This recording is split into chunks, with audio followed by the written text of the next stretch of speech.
বাইকটা চালাইয়া খুবই কমফোর্ট মনে হচ্ছে, কারণ গাড়িতে ক্লাচে সমস্যা আছে। আমাদের জন্য পারফেক্ট, ঠিক আছে, আমরা যারা লম্বা আছি আমাদের জন্য খুবই পারফেক্ট এই বাইকটা থেকে একটু নামি একটা শর্ট নিই, কারণ মানে কি বলবো, মানে MT-50 বাইকটা এতদিন ধরে বেরোইছে, আমি কিন্তু এই যে সেকেন্ড টাইম রাইড করছি। আগে একটা রাইড করছিলাম জাস্ট এই 2-4-5 মিনিট, তখন আসলে ভিডিও করতাম না।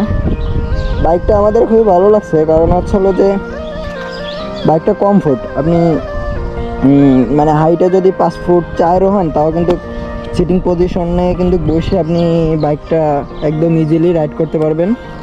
আর আমরা তো 5 ফুট 7.5-8 ইঞ্চি প্রায়, ঠিক আছে। সো আমাদের জন্য আরও কমফোর্ট। আর এগুলা বাইক নিয়ে কিন্তু ট্যুরে বা লং ড্রাইভে যাওয়া কিন্তু খুবই সহজ, কোনো ব্যাক পেইন হয় না। আর R15 GSX-R এগুলোতে কিন্তু প্রচুর ব্যাক পেইন হয়, বিশেষ করে যারা লম্বা আছে। তো বাইকটা চালায় মজা আছে। বাইকটা আসলে ক্লাসে একটু সমস্যা আছে, বাট বাইরের কাছে ইজি মনে হয়। তো